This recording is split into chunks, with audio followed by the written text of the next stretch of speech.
Arjuna is ready to drop his bow, there's the armies on both sides, and Krishna is the chariot driver, and there's the horses in front of the chariot, and Arjuna's ready to quit.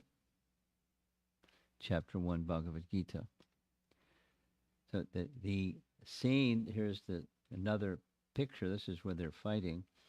The scene in Bhagavad Gita, as you know, it's just part of the great epic Mahabharata, and it's literally right in the middle of Mahabharata. The before and the after scenes are before and after.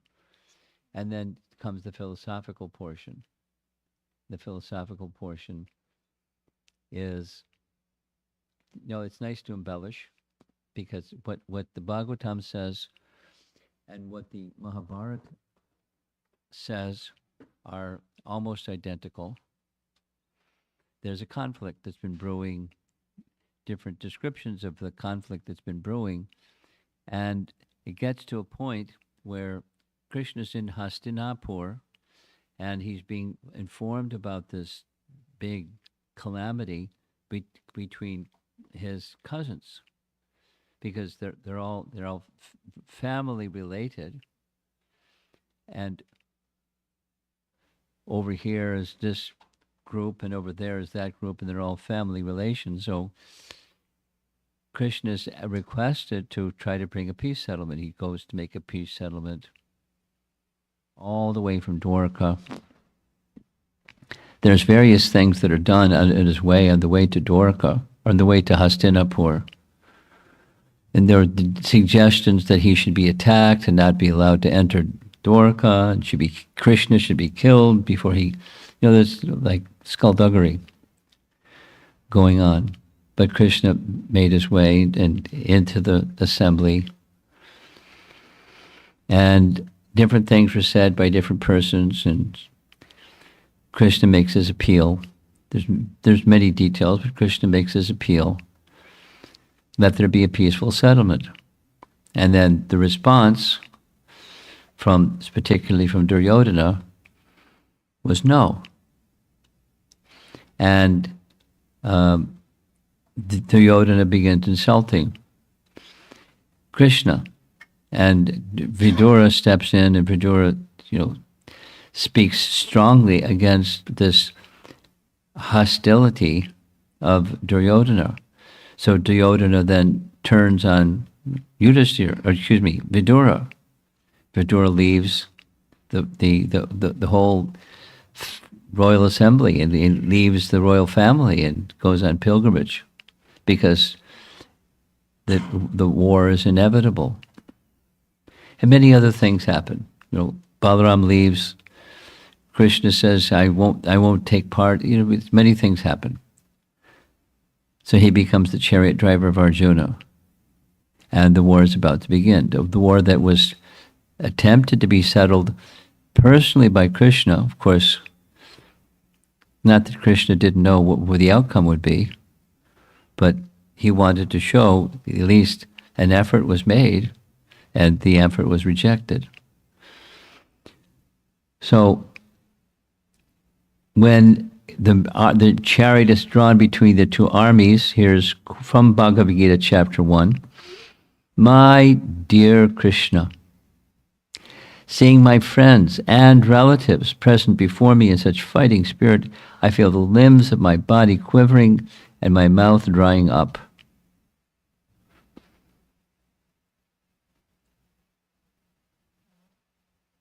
Anxiety. My whole body is trembling, my hair standing on end, my bow Gandiva is slipping from my hand, my skin is burning. Anxiety. Bodily symptoms. We may not feel those same bodily symptoms, but we certainly know what the realm of anxiety is.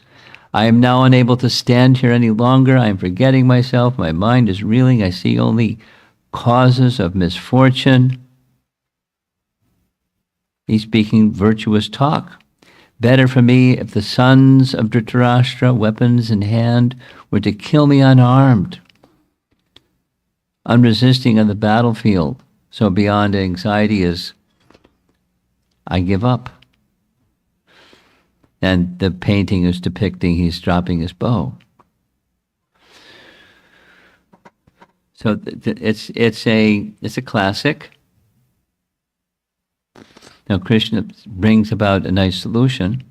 It takes some chapters of Bhagavad Gita to do it, but it's a pretty quick solution compared to what some people go through when they have such negative, like suicidal emotions. Negative emotion states like this, that the silver lining of that cloud is it gives an opportunity. Sometimes we had this nice discussion in Alachua. So before coming here, I was in Phoenix. Before I was in Phoenix, I was in the other side of the country, in Alachua. And there was a nice discussion on the topic of when misfortune comes, how do we take it?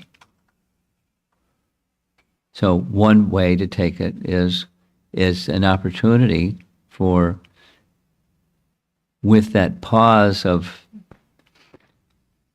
misfortune, and there's nothing that seems it can be done about it. Even Krishna tried to, well, of course, Krishna knew what the outcome would be, but Krishna tried, and it was, the train kept moving. And what to do, kind of emotions when there's nothing it seems that you can do. So then those are one of the benefits of those Arjuna moments for us is turning one's attention more quickly to transcendence. So that's what happened, because of course Krishna was there. Arjuna was the dear friend of Krishna, and it went from what you see on the left to what you see on the right. Highest wisdom of Bhagavad Gita.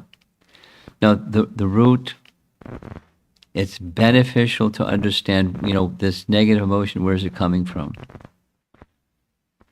And according to how Krishna responds, it comes from identification with the body. A conception of life that's misplaced. So where are conceptions of life carried? Conceptions of life. There are two places in Bhagavad Gita: thinking, feeling, willing, and like the wind carries various aromas, the mind carries different conceptions of life. Those are two functions of the mind. Conceptions. It's the repository of conceptions. And just like the wind changes, depending upon its association, it smells stinky because it passes over some foul place, or same wind, the downstream passes over a rose garden and it smells very nice. Same wind doesn't change, but the aroma that's within the wind may change. So conceptions of life change. Not even exactly what the mind changes, but the conceptions carried within the mind may change. And then we identify according to that conception that's being carried at that particular time. We feel happiness or distress in the mind due to the circumstance that we're dealing with. So another way of saying the same thing is, from the Bhagavatam, says it's I and mine. Aham, the false conception of self, and mama, that which is mine. And that which is mine, maybe many people laying claim over that which is mine. Or I think it's mine, and they think it's mine, and they're quarreling. I and mine. Prabhupada writes, the illusioned living entity appears in so many forms, offered by the external energy of the Lord, while enjoying in the modes of material nature, the encaged living entity misconceives. Conception, mind. Thinking, that's thinking, feeling, willing. Thinking in terms of I and mine. And, there are groups that form around this I and that I, this mind and that mind, and there's dissension from groupism. It can be individual, collective, national, different, depends on the issue or the frame of reference, but conflicts arise from that my conception, internal as well as interpersonal. So here's a little image. It makes it easy to understand. It's an image of concentric circles that form surrounding a little pebble or something that's dropped into the water, and the geometric pattern is nice. Concentric circles expand. But if nearby there's another pebble that's dropped in and the concentric circles expand that geometrically are nice, but at some point they clash. And when they clash, then we have human material existence.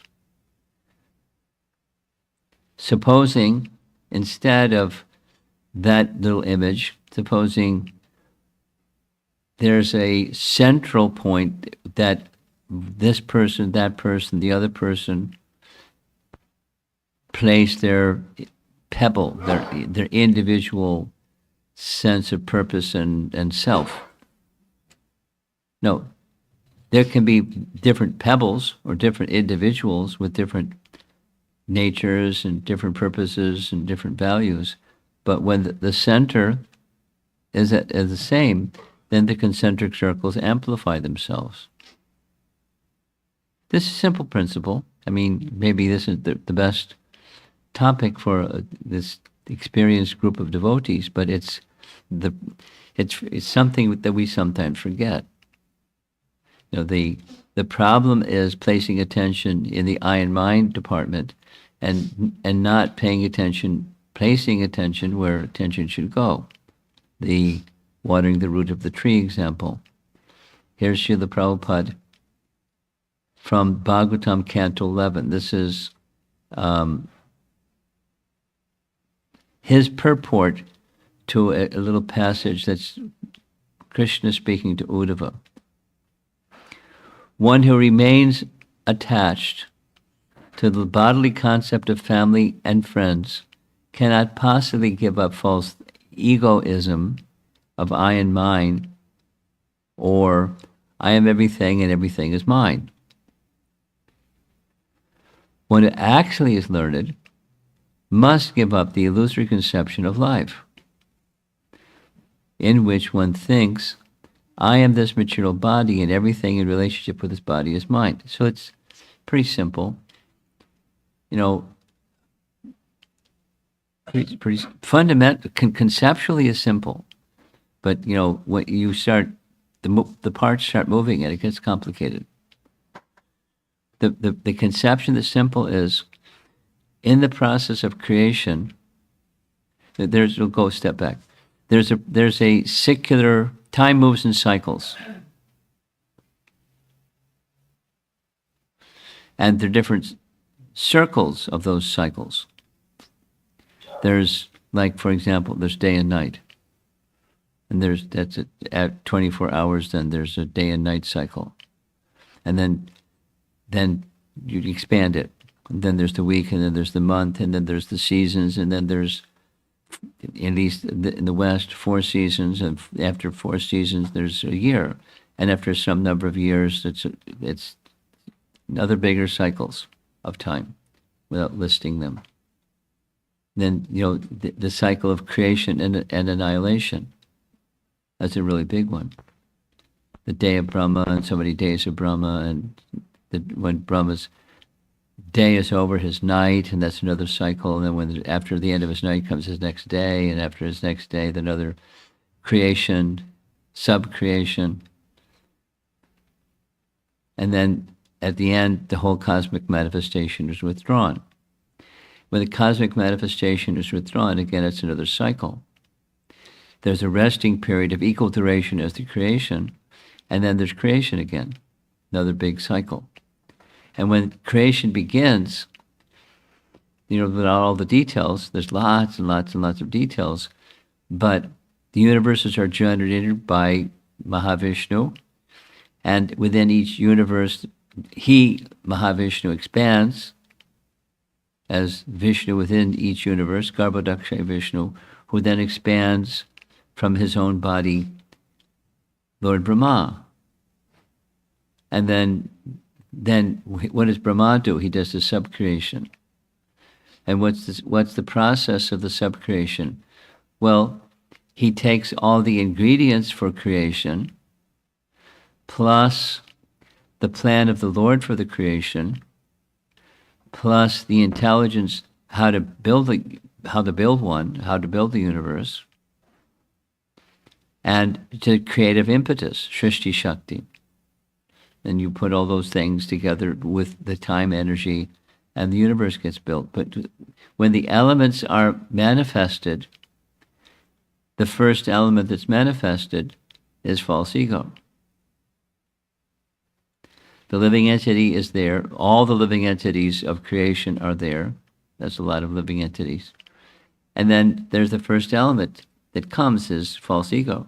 And false ego envelops the living entity. Before they get a body, before they get a mind, before they get anything, they get a false ego. It's the first thing to come and it's the last thing to go. And it's very stubborn. It's very subtle and doesn't easily go. It's just like a constant companion of the living entity is our false ego, as long as we're in the material world. That's a long time. Birth after birth, etc., etc., etc. So it's not easy to let go of false ego. It's very stubborn. But the process of yoga requires confronting false ego.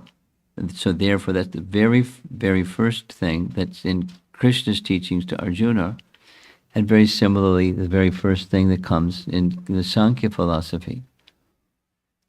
When a Arjuna moment, the moment of bewilderment came to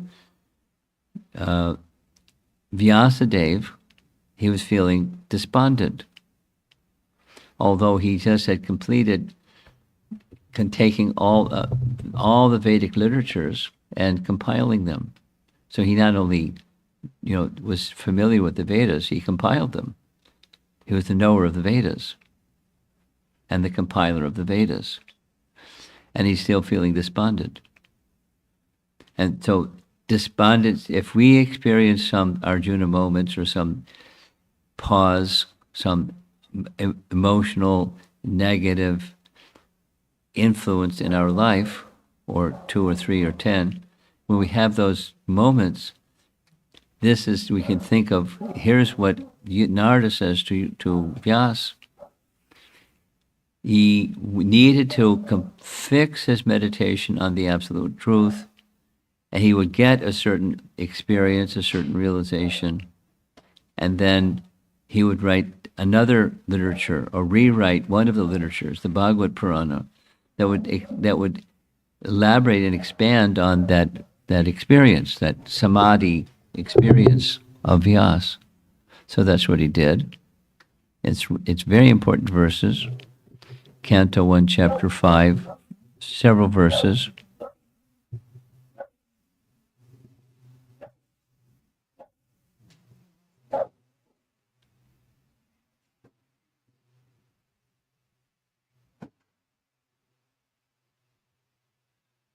Looks like he decided to go bark somewhere else.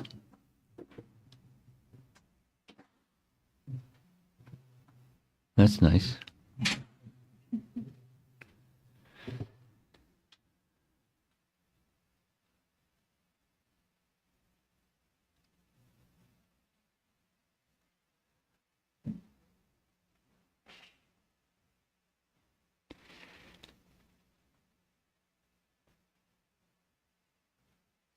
And so he compiled Srimad Bhagavatam. So for us, the Srimad Bhagavatam is, in essence, a teaching in how to deal with those negative emotions that arise from time to time, our Arjuna moments, their pause and perplexity, and what do we do, and how come, and all those kind of standard questions.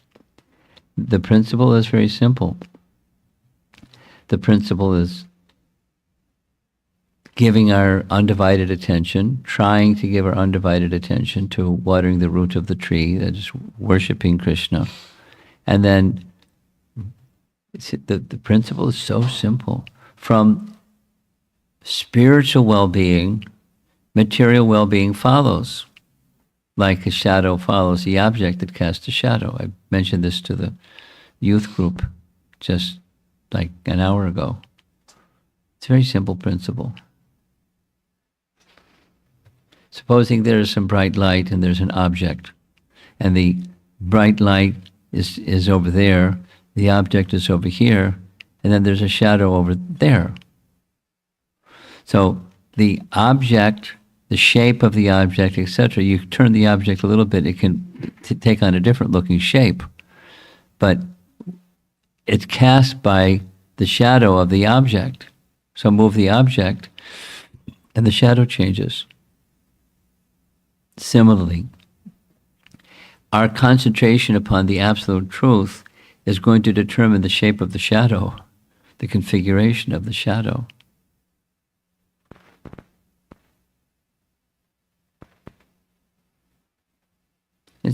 And then the configuration of the shadow may make some kind of emotion about, it's a monster. Oh, it's a pussycat.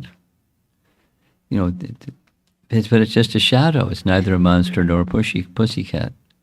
But emotions follow the shape of the shadow, the configuration of the shadow, which is cast from a certain object.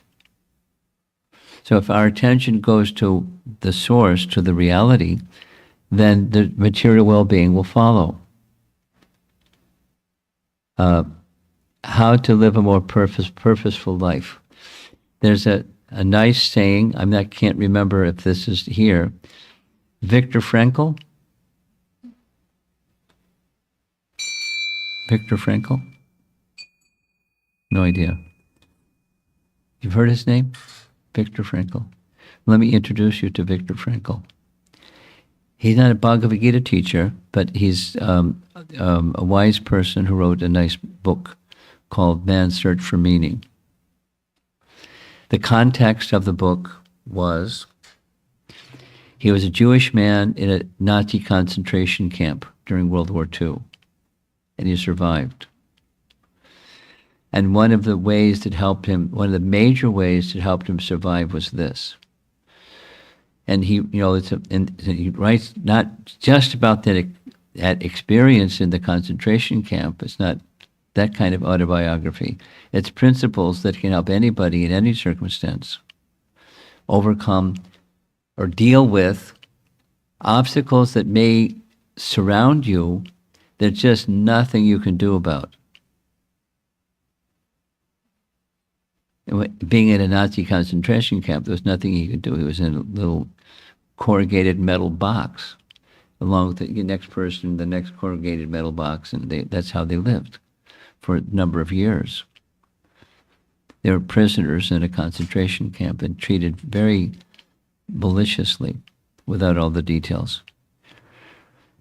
So he writes in, so by profession, he was a psychiatrist. And he was meditating how he could help other people after the war was over and he was no longer in the concentration camp to deal with their life when they may try to adjust, because people generally first go to this. You adjust a circumstance to make something that's very unhappy to be less unhappy or more happy. Adjustment of circumstances. Then it'll be better, if not good. And that's material life. You adjust the shadow instead of adjusting the shadow. The object is casting the shadow. So he writes, there's several well-known phrases that I like a lot. They may even be in some of the upcoming little slides. What a man needs is not the overcoming of circumstances by any means whatsoever. Rather, what man needs is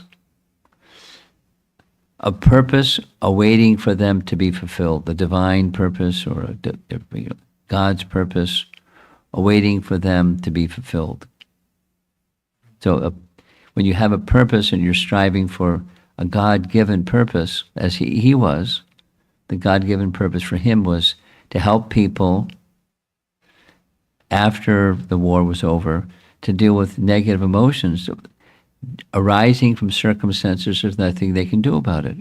Because it doesn't mean don't try to do something about the circumstances if they're troubling. But that's not the solution, because behind the troubling circumstance, there's another 20 troubling circumstances. And even the adjusting of the circumstances is temporary. Prabhupada gives the example of blowing out a boil. If you've had a boil, it's painful. So you blow on the boil and it doesn't hurt less. It hurts less. But the infection is still there. When you finish blowing on the boil, the infection is still there and it's painful. So adjusting material circumstances like blowing on a boil. The root problem isn't being addressed. The pain may be, to some degree, being addressed momentarily only. What's needed is the infection that's inside needs to be removed. So lancing the boil or whatever the system is that somebody uses to alleviate the infection that's causing the boil, that's causing the pain. I think that's from a medical perspective, and from a spiritual perspective. What's behind the pain that we already heard? It's the eye and mind conception. And what's the antidote? Spiritual conception. How to get there? By the practice of sadhana bhakti. And it includes hearing message of Bhagavad Gita, etc. So in his case, he wasn't a Bhagavad Gita student. But he had a purpose unto God that he wanted to serve. And so he got through that zone of negative emotions.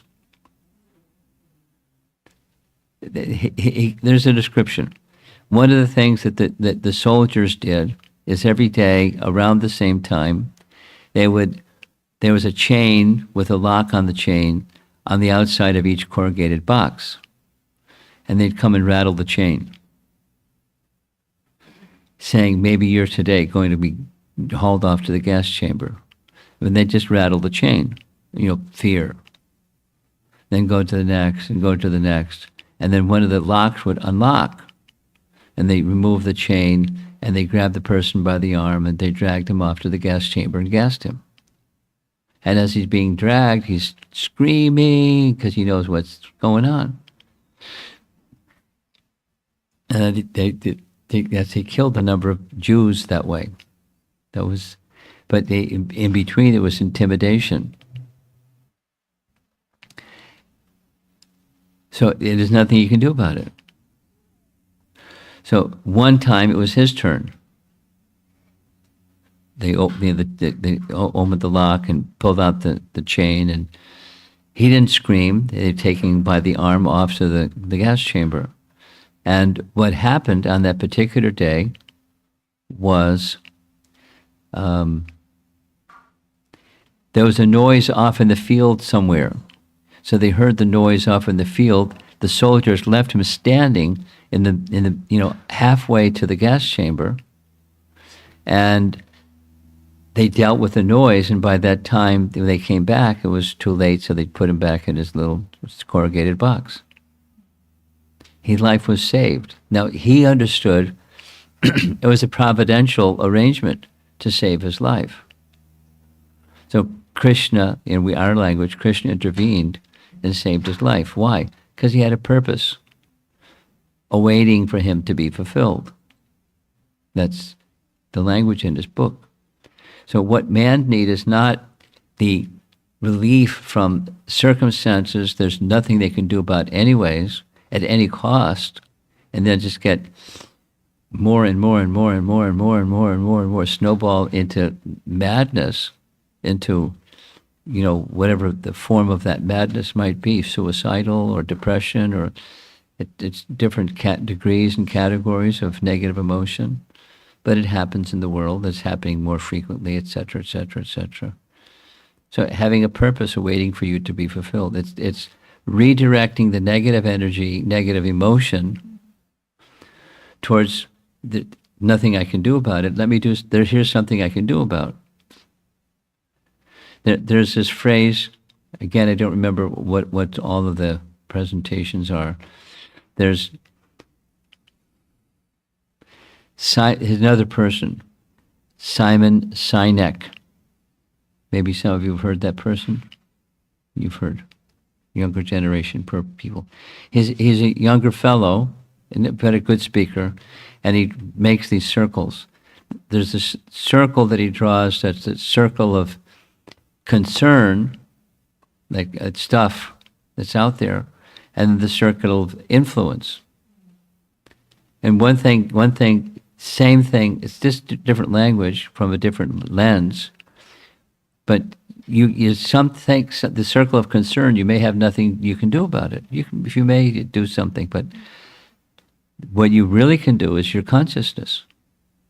You're here, this purpose of your life, awaiting for you to be fulfilled. So if the purpose is a transcendental and eternal purpose, awaiting for you, Krishna's waiting for us to fulfill it.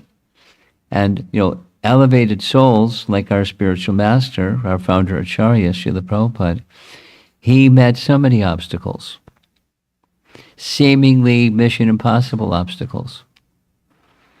And midday, we had a luncheon with the Prabhupada disciples in the area. And two of the people who were at the table did most of the talking.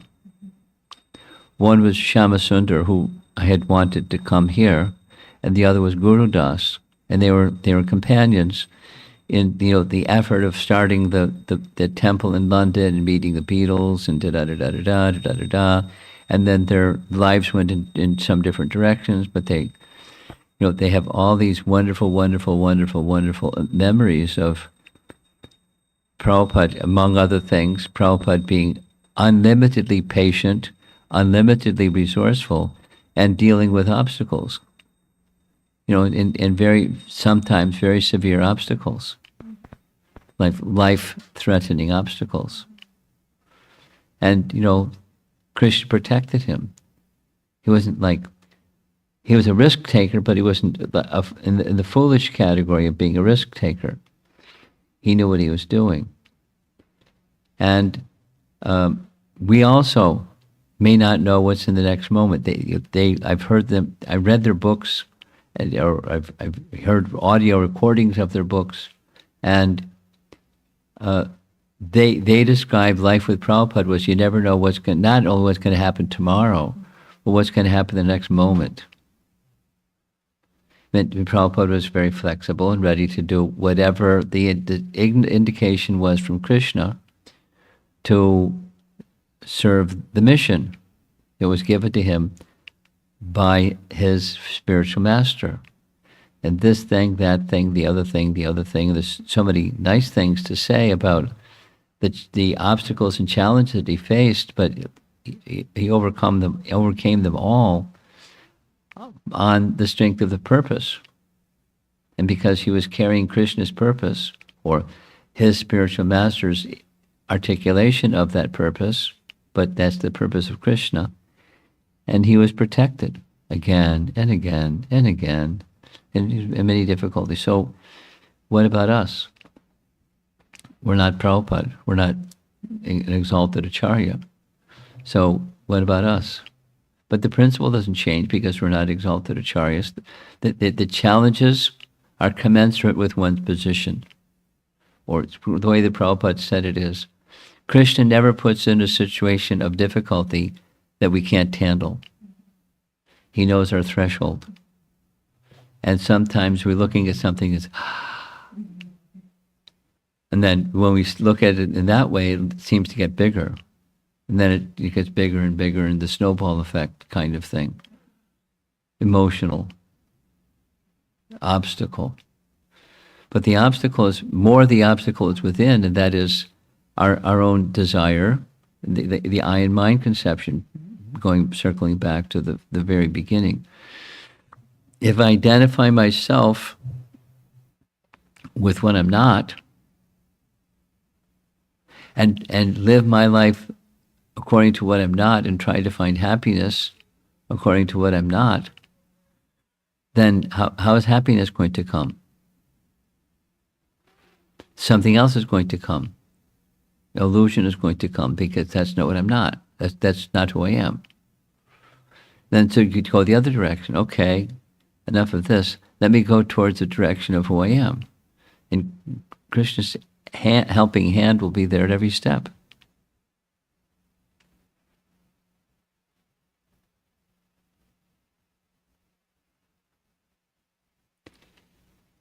During this morning's class, I'll end with this. During this morning's class, I made reference to a statement that's very similar to the statement of Prahlad, this morning Bhagavatam class, Canto 7, Chapter 10, verse number 3. And the verse was saying, Prahlad was saying to Lord Nrsingadev, you sent me here to this material world to teach the way, the symptoms of pure devotion, lakshana, the characteristics or symptoms of Shuddha Bhakti. Now, why did Nrsingadev, why did the personality of Godhead send him? Because it's not a nice place. And he sent him because he's a pure devotee, and he can teach others that are in this not nice place how to become free from this not nice place, or how to become perfect in sadhana bhakti. So he sent Prahlad. So I made comment that not only Prahlad was sent, but Prabhupada was sent. So someone sent me the reference. This is the source of this reference is Shivaram Swami, in one of his many books.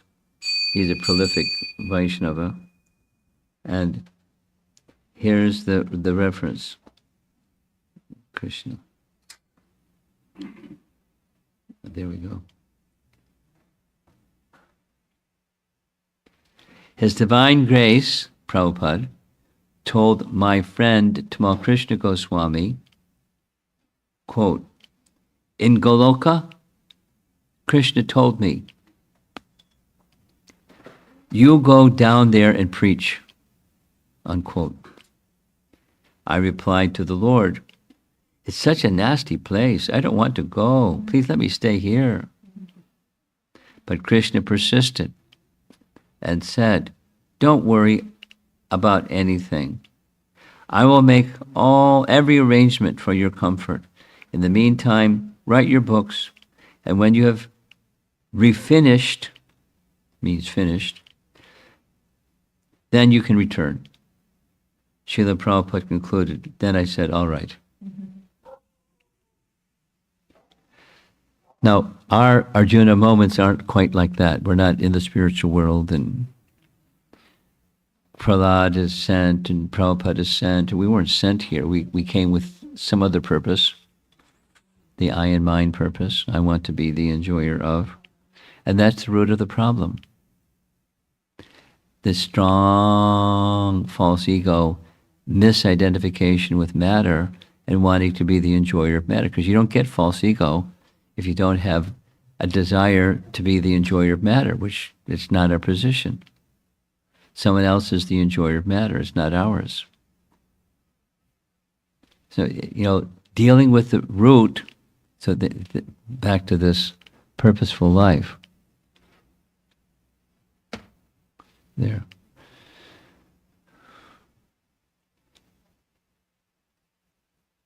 What's the purpose that Krishna indicates? Mam ekam sharanam. That's the conclusion of all of the teachings of Bhagavad Gita. Take shelter of Krishna. And it's the perfect answer for any dilemma in life.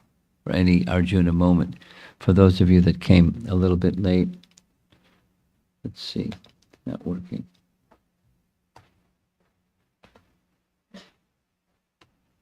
There we go. Our Arjuna moments. That was our topic. So what to do when you have one?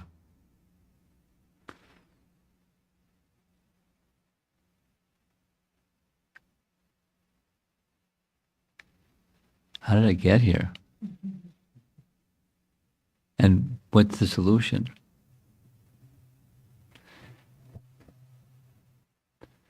Don't turn to the same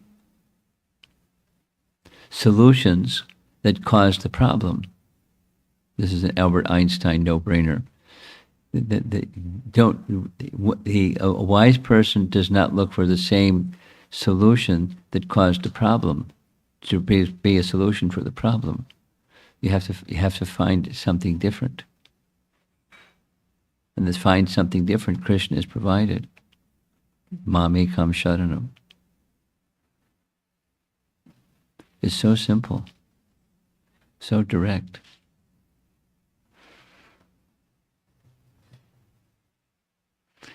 Any discussion?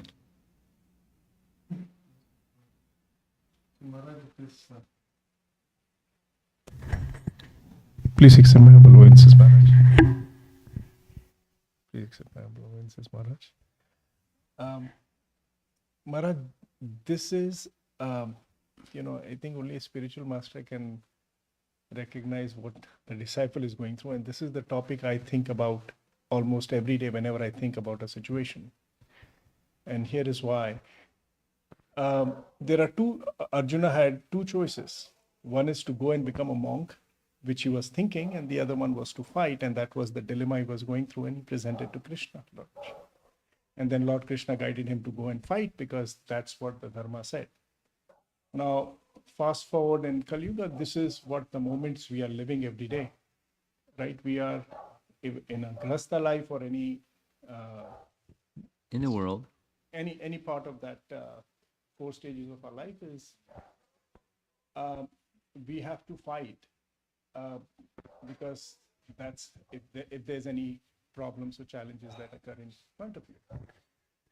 However, some of the contradictions that I experience or hear when I associate with devotees or anywhere is, we are Krishna's son, and why do we have to work hard? And, we just work just to keep our body and soul together, and and these are, and then they are the same folks who also struggle in their lives in different ways, based on this thought process. So they're not willing to fight the situation. So is there, so this is the contradictory situation. Maybe it's, I don't know if it is preached that way in the temple or that's how people understand it to be. But my understanding of Arjuna moments is all about what Krishna is trying to say is that given the situation, you need to take your stance and you got to fight that situation in order to establish. That's not the right understanding. Okay. Sorry to pull the plug. Oh.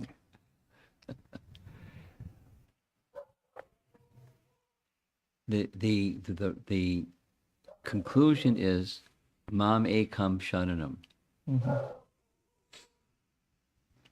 Now, the dynamic in Ekam, Mam Ekam is what Krishna wants. So you're using the language of fight, but that's his dharma. Dharma. And it's not my dharma is, to fight. My dharma is something, one could say that the fighting with words, but, the fighting with words may very well mean, humble persuasion as opposed to fighting. So dealing with the misconception, the material conception of life, in a consistent manner, modeling it, living it, loving it, and conveying it in an appropriate manner, time, place, circumstance. If you want to call that fighting, then that's the fighting.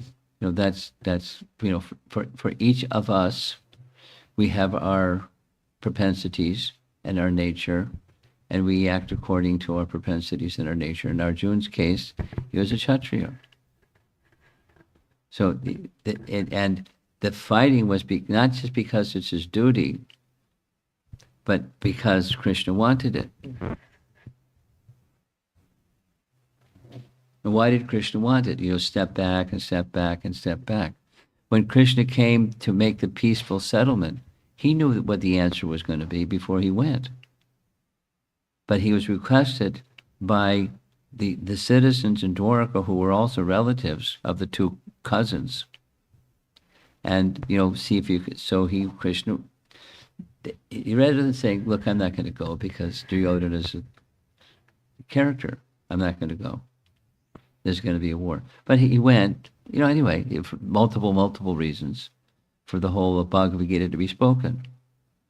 But so Krishna knew very well, but yet he wanted Arjuna to fight. Why? One of the layers of the reasons for his coming to the material world, vinashaya duskritam. And this duskriti, Duryodhana had many duskriti followers. So many 13 Akshohini divisions of soldiers following him. So Krishna wanted Duryodhana and his followers to be delivered, to the world not be burdened. That's why he appeared. The demigods came. So Arjuna was to fulfill that purpose of Krishna. So the situation for you and me, each of us, is what is it that Krishna wants? That's this purposefulness. What's Krishna's purpose in not only this particular circumstance, but circumstances in general, but then apply it to this particular circumstance? What would be pleasing to Krishna? Now, the thing that's holding us back is not something out there. Something that's holding us back is something in here. So you get the premise, the preamble, two choices: become a mendicant, become a monk, or fight. Now, because he's a Kshatriya, he would be in violation of Dharma and Krishna's will if he didn't fight. So he would be in harmony with Dharma and Krishna's will if he did fight. So be in harmony with what is your Dharma and what Krishna wants. So that's the struggle. It's not, in ISKCON devotees say, just accept bare minimum, and we have different propensities. That's an ideal for a certain type of person, and it's not the ideal for another type of person. For example, a Kshatriya doesn't do that. A Kshatriya doesn't do that. But Arjuna didn't do that, and Kshatriyas don't do that. They don't live on bare minimum, keeping bodies. But a Brahminical person is very happy doing that.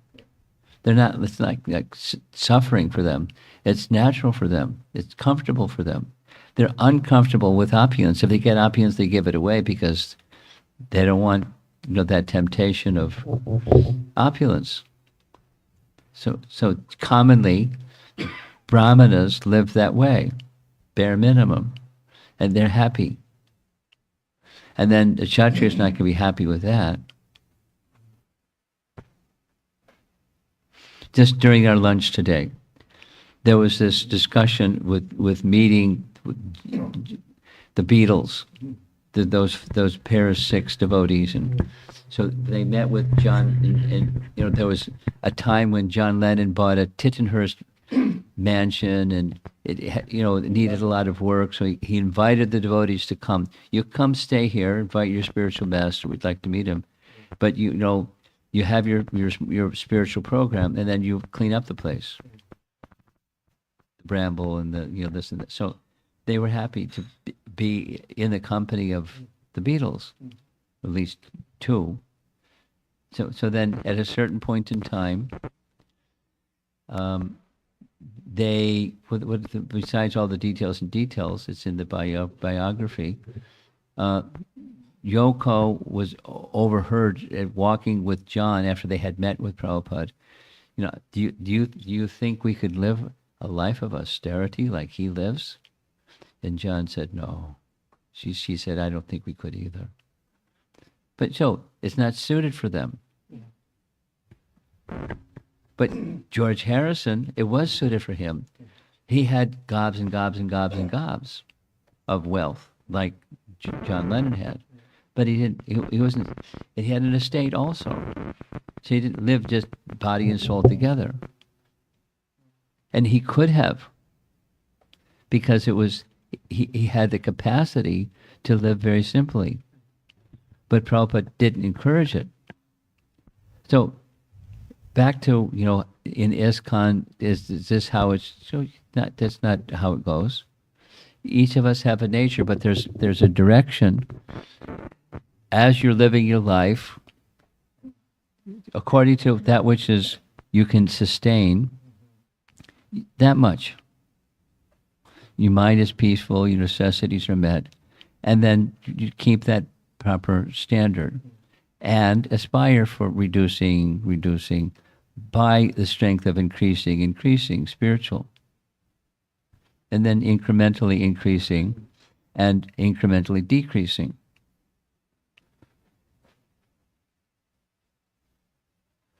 So it's not this stark, two points. It's not the stark bare necessities. That's not that's unideal. Eventually, that's when the bell rings, it's going to look like that. But in between now and then, that which that you're able to sustain your mind being peaceful and your life being stable and peaceful, and then we'll increase the spiritual and decrease the material as you go forward in time. And then the other is this point of the two options. Fight against what? It's inside, not outside. Now the topics are, so the fighting is, let me make a stand according to my strength, my capacity, my personality, circumstances, etc. And let me, the fight is hold the line with my spiritual practice and keep in wholesome association so that'll give me this necessary strength. Again, it's a very nice example because George Harrison in particular, he loved Prabhupada and Prabhupada loved him. They had this very strong relationship, but he was never initiated. And he maintained his worldly life, but at a certain point in time, he was frustrated to the eyeballs with complications and envious people and legal. One of his big issues, it's historical, but the concert for Bangladesh was to give money to Bangladesh, and never made it to Bangladesh because it all got caught up in envious people wanting a piece of the pie and legal issues, and he was so frustrated because of the circumstance of life that he no longer wanted to continue. And he increased and increased and increased and increased and incrementally increased in the spiritual side. And the association with the devotees was sparing, but was the most important part of his life, in his own words. And then he left this world, like not wanting to remain longer. So decrease this on the material. No, you go ahead. You're going to use the microphone again. Yeah. So Maharaj, decreasing the material, increasing the spiritual, yes, as you age in life, in different circumstances, when you're coming to retire, or You move the dial. you move the dot. However, when you think about, you know, you this morning you talked about duality in the temple. There was a discussion, Yes, you talked I about did. duality. And so what happens is when people do not recognize their position or personality, like I may not be Brahmical, I may not be even Kshatriya type, but I may be a Vaishya type or a Shudra. Okay. In terms of, not in terms of my nature. Okay. Okay. Right? I got you. So I may not be excited about people who are following Brahminical life, but still complaining, hey, I don't have the material life that I need. You know what I mean? They are contradicting their own following because they are lazy. I mean, I'm just kind of giving an example. Or they are not willing to fight the battle to improve their. Which battle are you referring to? I mean, just like- material improvement battle. But no, it's like working, if it is required to work hard to be successful so that they can maintain their Krishna consciousness, for example. That's an illusion. But they are That's not, illusion. and then they are struggling too, right? At the workplace, right? Because they are not doing enough to be successful at the workplace, and then they are out of their jobs, and they are then struggling to maintain their spiritual life. Well, And this is just an example. I'm This is not sorry, a but conclusion. the comparison of the comparisons that you're making have everything to do with the fundamental foundation of such a life. The fundamental foundation of such a life is Sudra life. Yeah. The Sudra life is, if I have a master, I can be maintained by the master, and I serve the master. And that's my life as a Sudra. And sometimes I may be fortunate to get a merciful master. And sometimes I get an unmerciful master. And sometimes the material circumstances shift so radically that I'm unemployed and I have nothing. So it has to do with the foundation, not fighting to strive to do better, but hit the reset button. And is it possible to live a life other than the life of a Sudra? And is it possible, for example, someone that's living that life, that they start their own business or go off in live in agricultural life, live off the land, simple living, high thinking, without the, because they're not ready for that. They want the other. They want the material. That's the problem. Sudra that wants the material. And they can't find a good master. So then they go hunting around for a good master. If I can't find a job, lost my job. And it happens that it's the system of today. I had without giving examples, all across the board, with our lovely president-elect, he's pulling the plug on so many people that even in academia, for example, the funding that makes academia fruitful for the world that it serves as academicians, academicians, whatever the right language, the pronunciation. So they're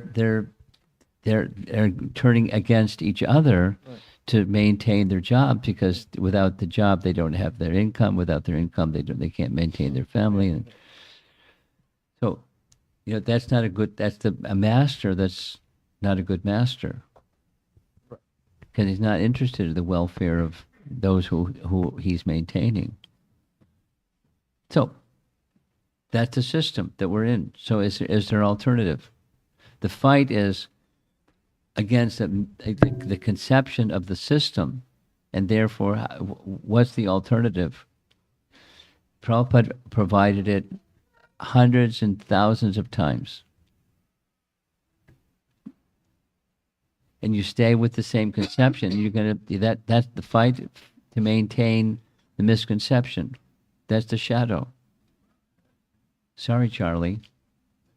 That's the shadow. And the shadow is all messed up because the object is not in proper focus with the purpose of life.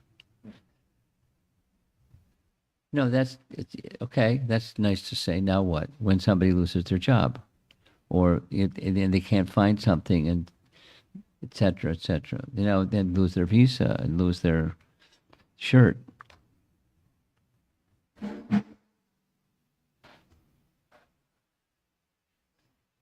And the negative emotions that go with that. It's hit the reset button. Why is this happening? Is there something fundamental that's the cause of this misfortune? I've abandoned my Krishna consciousness. So you've given examples of persons that may be practicing devotees, in good standing of one kind or another, and circumstances are what they are, and they have their rhetoric and so forth. Those commonly, those devotees are also part of that fundamental, sutra program. I have maintenance provided I have a kind master, and there are not so many kind masters.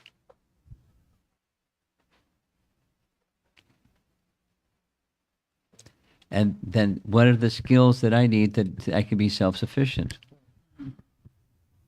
And one of the basic principles that Prabhupada repeated hundreds and hundreds and hundreds of times is simple living, high thinking, that is, living off the land and necessities.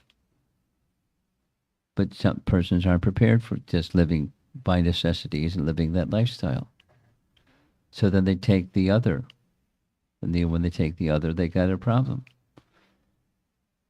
It may work for a while, and then it may not work for a while. And then it's like they're destitute.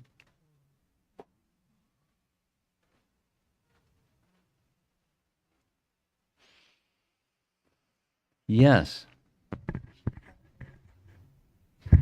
Hare Krishna Maharaj, Hare Sadar Krishna. Pranam, our glories to Srila Prabhupada. Please accept my humble obeisances. I'm not good at English, so please bear with me. I had a question from today's session, 7.10.3. It was mentioned that Nitya Siddhas come from spiritual world to this material world and help teach the living You're looking at the entities. morning's class topic. Yeah, Okay. living entities so that they can become inclined to go back home, Yes. back to Godhead. Yes. So I always had a question about back to Godhead. What does that mean? No, I read Bhagavatam, some of the cantos, and sometimes I get confused. Where do we come before? I mean, are we the fall of the already jiva there in the Goloka, and then because of jealous or something we fell down, or are we on the marginal area where we didn't make up our... This is the fall of the jiva question. It's a classic one.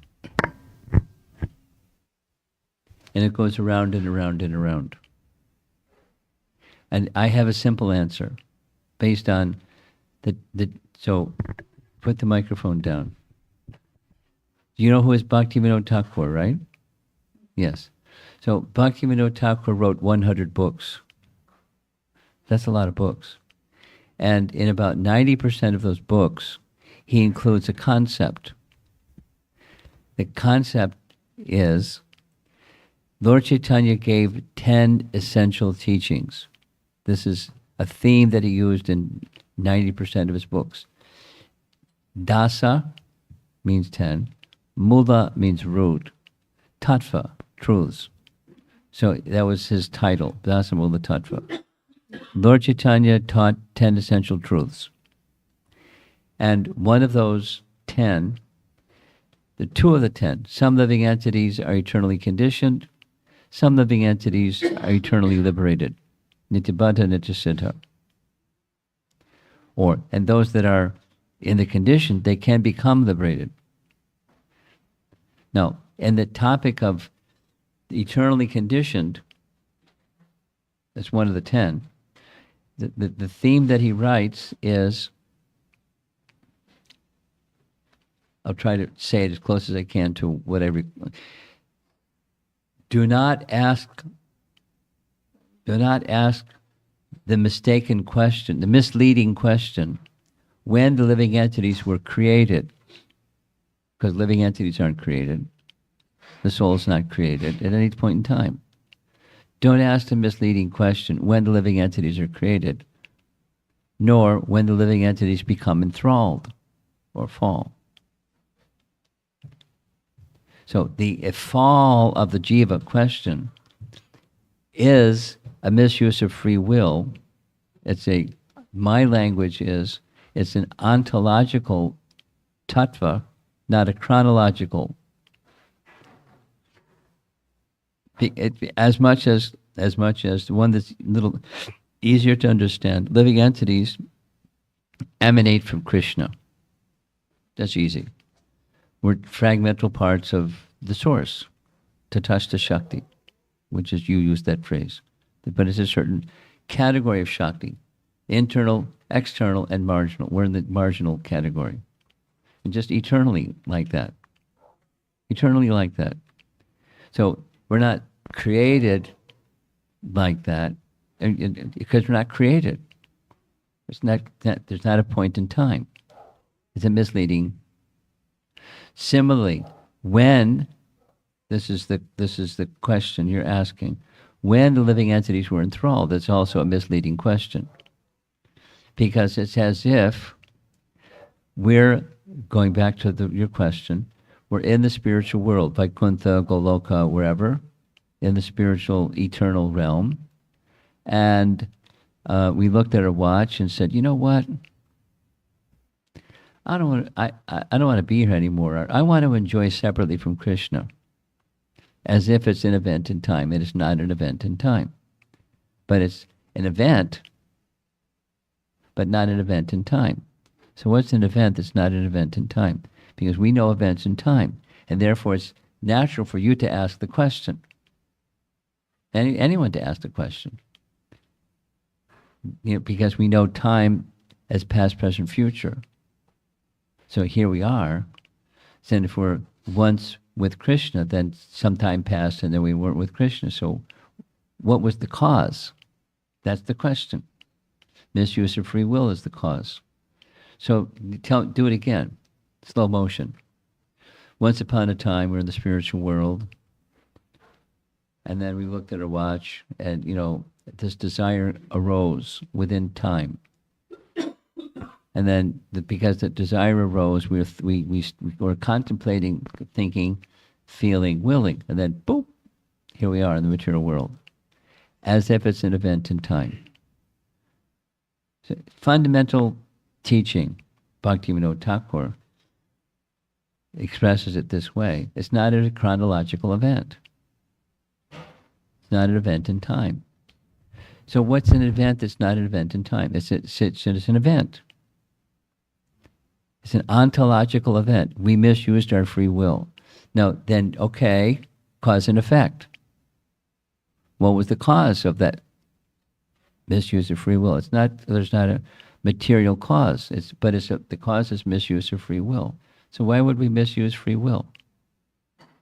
What would be the cause for misuse of free will? There isn't a good cause. You won't find a good reason. There is none. It's misuse of free will. So one can say, therefore, nitya-baddha.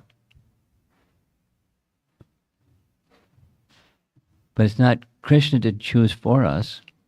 Okay, you guys, you go over there. You guys stay with me. Haribol. That would be whimsical on the part of Krishna. It's our choice, not Krishna's delegating us to the position of nitya-baddha. We made an ontological choice. And it's beyond that, it's inconceivable, because it's not cause and effect as things of this material world that are caused by the effects are from some cause. It's misuse of free will. It's internal, intrinsic. Now, for our binary processor mind, it's not so satisfying, because we want to see a cause. Cause, please. And that's your question. There isn't a good cause. It's just misuse of free will. And it's one of those that's not within the realm of time as we know it. And that's the cause. Misuse of free will. I had one follow-up question from today's session, I and mind. Speak slowly. I had a follow-up question on the topic of I and mind that you discussed today. Yes, okay, fine. So I was into meditation before coming to ISKCON, and there they have mentioned at the end of your life, if you think that I want something, then you are a gone case and you will be coming back again and again. Okay. So in ISKCON, when I came, like surrenderance to Mamekam Sharanam Raja. So surrender unto the Lord. And then in Bhakti Marga, we always say, I want to serve Krishna, I wanted to do this service. That's a desire. So that is also a want, right? That's right. Is that fine then? Yes. Okay. Here, let's do this. I'll go slowly. Living entities, Mam Eva Angsa Jiva Loke Jiva Bhuta Sanatana. You know the meaning. We're the Sanatana, eternally the Angsa, tiny fragmental part. So the part has qualities like the whole. The Supreme has unlimited desire. We have tiny desire because we're part of the Supreme. So desire itself is not the problem. There's the alignment with the Supreme desire. That's not a problem. The problem is desire that's not aligned with the Supreme. The problem is ignorance, not desire. This other process of meditation that you're speaking about, it's impersonal or nihilistic. Nirvishesha or Sunyavadi. You're not supposed to have a desire. I'm very familiar with the teaching. Desire is not the problem. Ignorance is the problem. And ignorance leads to ignorant desire. And ignorant desire leads to ignorant activity, leads to suffering. So where you go, yes, it does depend upon the mind, but you go to the Supreme if the desire is in relation to the Supreme. And that's good. It's wholesome. It's natural. It's of the soul. And then there's desires that are not of the soul. Illusion or ignorance that covers the soul. So those are to be given up. But the ones that are of the soul, they're not to be given up. And that's where you go. You go to Krishna. Okay?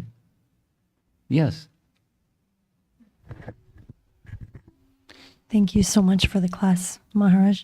I was thinking if you could speak a little bit about the balance between there's spiritual bypassing, which is just when people are like, something happens, they lose their job and they're like, Krishna's arrangement, and they kind of say Krishna's arrangement for so many things, right? And then there's taking responsibilities for your actions and seeing, no, I need to actually take responsibility.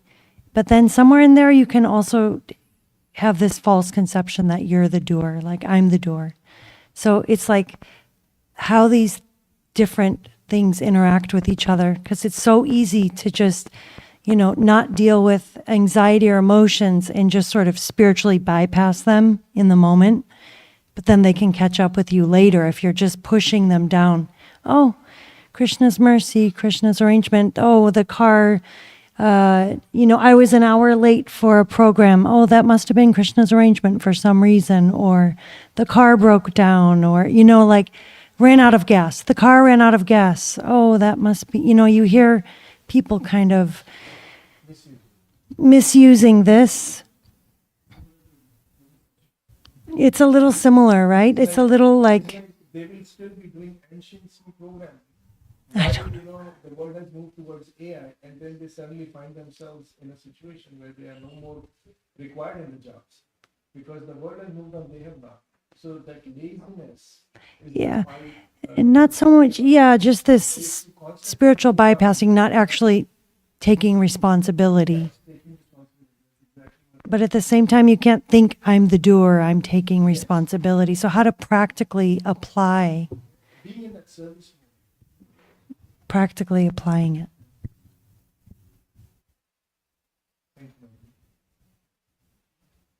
Oh, I'm familiar with his question. yeah. Sure.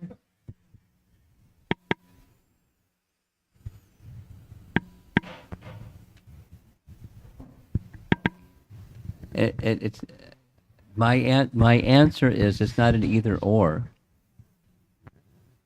either this or that. I'm not the doer. I'm the servant. This instrument.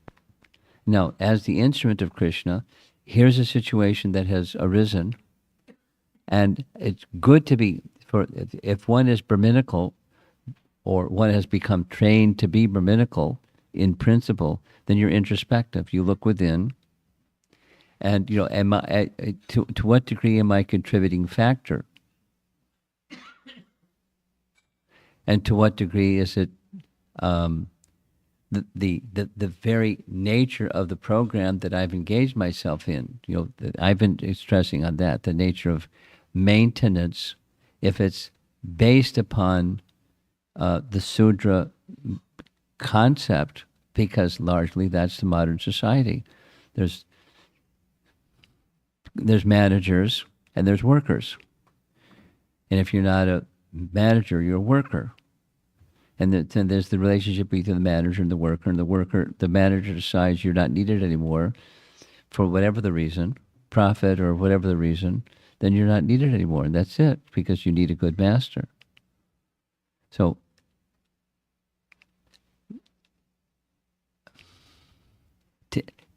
what to do?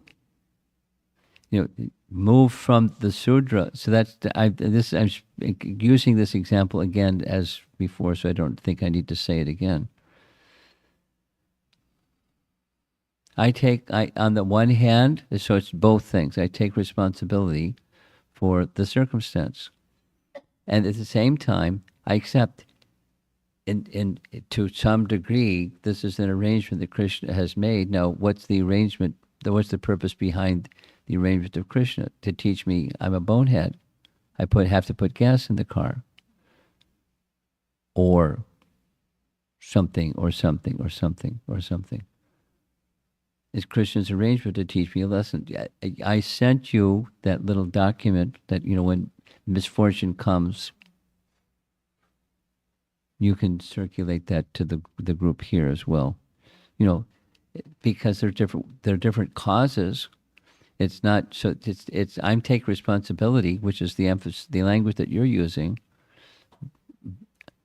At the same time, there is a relationship with Krishna in the circumstance of life, and I don't take the position of Krishna's out of the picture, but he's in the picture, and I'm his instrument. And what can I, from this particular circumstance, point in time, is there something I can do to enhance my relationship with Krishna, and then get a clearer understanding of what went wrong? Was it from my side, or was it Krishna just testing me, or was it this, or was it that, or was it the other thing? And so we had that discussion yet last night, 2 nights ago. Last night.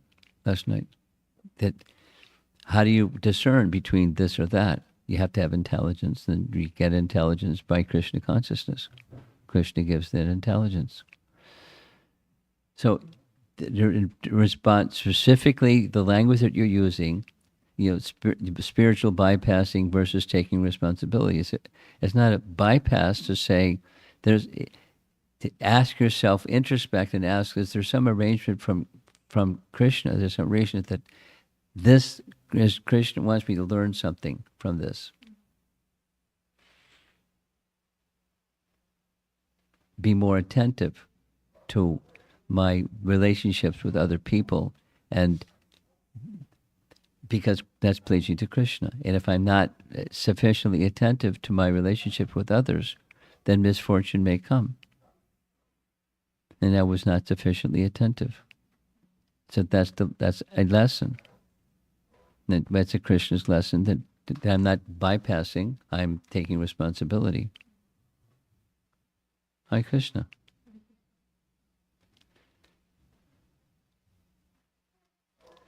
So much depends upon the circumstance. You use this word balance at the very beginning of your question. It's not balance. There are different causes for events. You take a giant step back, and why am I in this material world to begin with? And what to do about that? I take responsibility, misuse of free will. Let me properly utilize my free will. And then the detail, the shadow follows the object that's casting the shadow. That's the permanent solution rather than the adjusting solution. I like how you framed it in seeing how we can be of service. And that should be the foundational. Yeah. Like, how can I be an instrument? Yes. And if you're like, if you hold that to be the prime point, then it's not spiritual bypassing nor. And those who live that way, they're happy. Yeah. And those that don't live that way, they struggle unnecessarily. Yeah, no matter what comes or no matter what financial situation there is, if they're a servant, those things don't matter. There's practical arrangements that need to be made, but Yeah. it's not going to determine my well-being and my emotional state. Yeah. Yeah. Okay. You have something.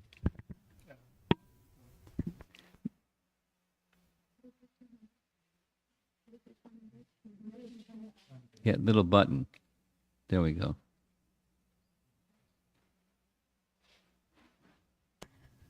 Hare Krishna Maharaj. My humble obeisances onto your lotus feet.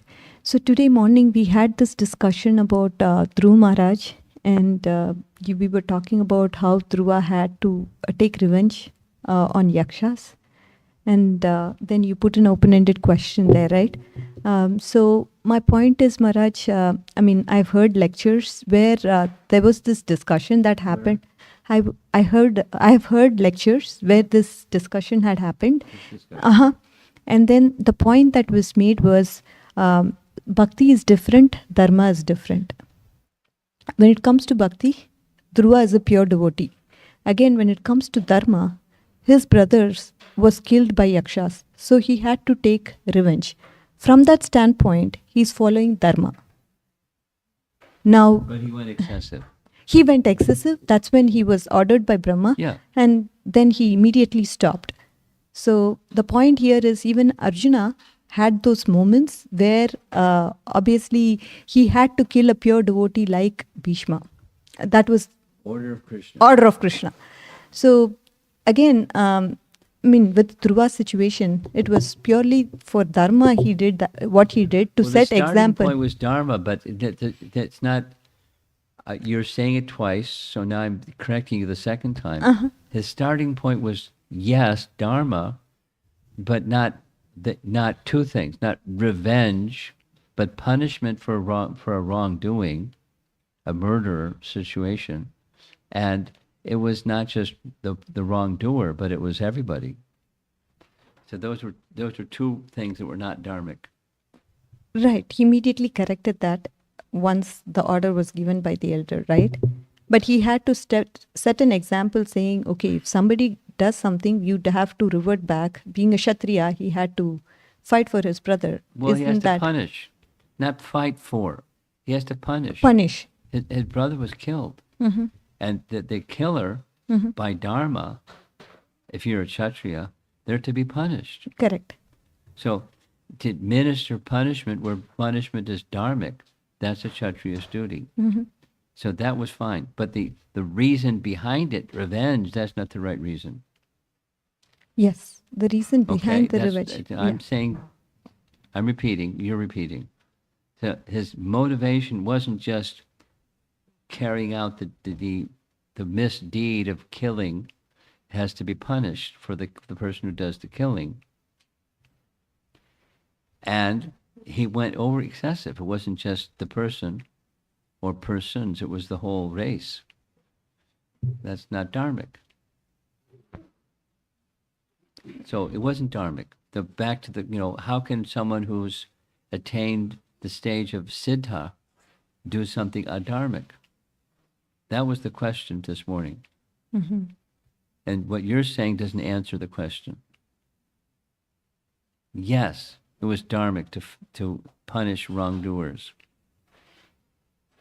But his motivation wasn't right, and the scale wasn't right. And he's siddha. But aren't they two different things? What? I mean, a pure devotee, he's a pure devotee no matter yes. what. But when it comes to dharma, he did go excessive. But did what? He did go excessive. He went excessive. He went excessive, but on the orders of the superior, he did. He stopped. He stopped. But so the question that was asked this morning was, why did he even start and have to be stopped? That was the question. How can someone who's siddha do adharma? That was a topic. Mm-hmm. Do you want to go with this some more? No, I'm Okay. good. Okay. Yeah, in the back. You've been very patient. Stand up long ago. Of course. I have two questions. One of them would be quick. You mentioned Shivaram Swami quoting Tamal Krishna, but you weren't specific about where Shivaram Swami mentions this story from Tamal Krishna Maharaj.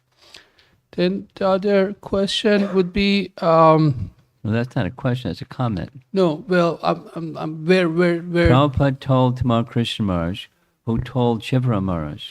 but Shivaram Swami writes it somewhere. He wrote this. I see. You want to know the source? Yeah. I'll tell you the source. And I'll send you the text. I appreciate it. But New Nava Vraja Mahima, Volume 7, Chapter 32. Okay. And, you know, I have a great deal of respect for Shivaram Maharaj. He doesn't write whimsical things. Sure. So I assume that it's the fact. This is what Tamal Krishna Maharaj told him, and that's the way he wrote it. My friend Tamal Krishna Maharaj told me. Yeah, thank you. So, what I understand from what I understood from your this class, Discussion, yeah. was that in these Arjuna moments, we should contemplate on what would please Krishna, Yes, or what Krishna would want me to do. yes. And then I think I heard you that to do sadhana would be a practice to do that. Yeah, Meaning that, it's like when I chant for Krishna, then that would enable me to work for Krishna. So my question is, sometimes personally, I feel I'm trapped by, call it karma or gyan, or, religiosity, to say that, okay, I'm doing this because it's good for me, or, this is like beneficial, like they say it's good or whatever.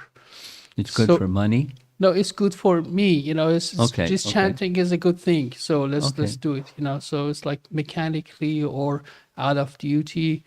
So in general terms, karma or gyan, Okay, it's good got for it. me, I get Okay. out of this place, or Now, yeah. your question is, So when that mood is on, then it won't work the way that it should work to help me to be Krishna conscious, meaning to work for Krishna. So the question is how to get out of that trap of religiosity. This is something that I never thought I would get into.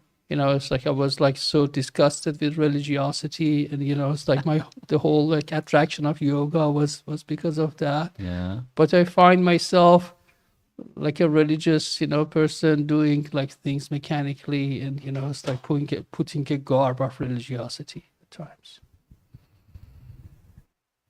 so the essence of your question, let me see if I captured it.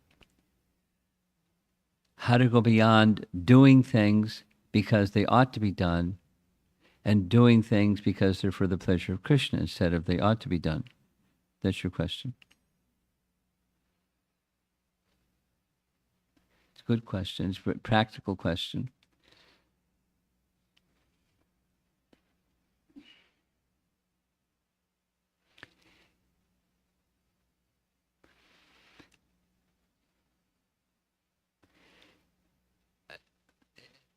The answer I'm inclined to give is the origin, the root of the answer is Madhurya Kandambani, which is addressing the question, the first chapter, 2 chapters, how does bhakti begin? And bhakti doesn't arise from punya, doing things because they ought to be done, so you do things. And that's mode of goodness. That's good. Mode of goodness is good. But that's not how bhakti arises. It's not you stack up mode of goodness, and then you're in the bhakti realm. That's not how bhakti begins. So how does bhakti begin? If that's not so, to go beyond the punya, the ritualism, and doing good things because they're to be done, because good things are to be done. It's not that a devotee stops doing good things, but that the purpose behind them is different. And the purpose behind them that's different is bhakti. And how do you get bhakti? By associating with bhaktas. So, Mahat Sevam Dwara Mahor Vimuktes. You heard that this morning. 5.5.2 and 5.5.3 tells who's the Mahats, who should be served. And the long purport, because it's an important topic, that's how bhakti begins. And then later on he says, serve your elder brother. I'm going to retire. This is retirement speech. I'm going to retire. You have an elder brother. He's the one that you should follow. And you follow him. And your spiritual life, everything will be nice. Those who you're ruling don't quarrel amongst yourselves. Anyway, follow Bharat. So that so you need such a person, or persons, plural, that are exemplary individuals, the Mahats. And through associating, not just rubbing shoulders with, but serving me, can mean their mission or their life, etc.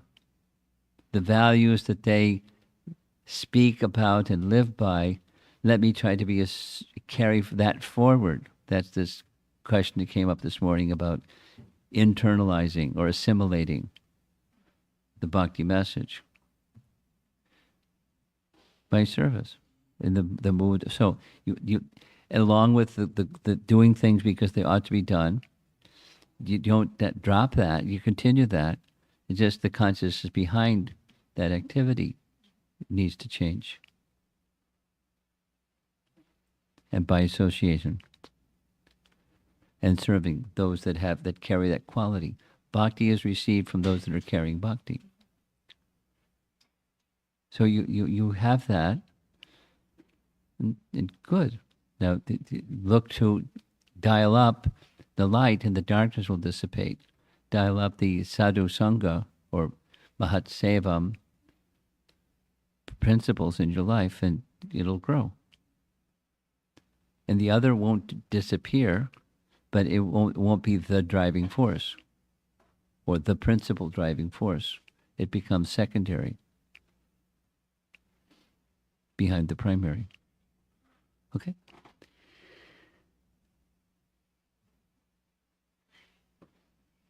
He's pretty active, this one. He's okay. At least I'm okay. It's okay. So Maharaj, how do we live our Arjuna moments in our Grahastha? How do you, in your Grahastha life? Yeah, in Java.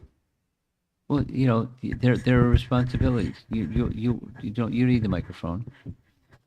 There are responsibilities, and you perform those duties for Krishna. The difficulty is our friend false ego. We do not because they're for Krishna. We do them because they're duties. And then sometimes another's duty rubs with our duty, and we have some unpleasant feelings, or worse. So how do you beyond your Arjuna monas as grahastha, perform the prescribed duties and offer the result up to Krishna? That's karma yoga. And then beyond karma yoga is bhakti yoga. So here's a detail. It's philosophical, but bhakti yoga karma yoga means it's mixed with bhakti. Because there are those that perform their duty, that Krishna is not even in the picture, they just do their duty. That's what he's saying he objects to, just religious principle. Uh-oh. Uh-oh.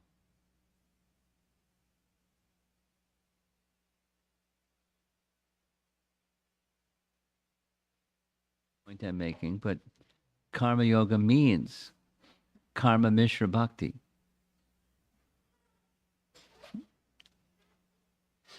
And then by association with those that are carrying Shuddha bhakti, it moves from the position of performance of duty to simply for the pleasure of Krishna. Dials in that direction. Then that becomes Shuddha bhakti. Mishra can become Shuddha by increasing a bhakti. And how does bhakti increase? By bhakti sadhana and by association with those that are doing bhakti sadhana and doing it nicely. By association with bhakti, the fire of bhakti becomes stronger. How do you even realize that I have this false ego? Oh, come on. You're at the center. That's why. We are living in the moment and emotion. But that's a silly question. Okay, Srila Prabhupada ki jai.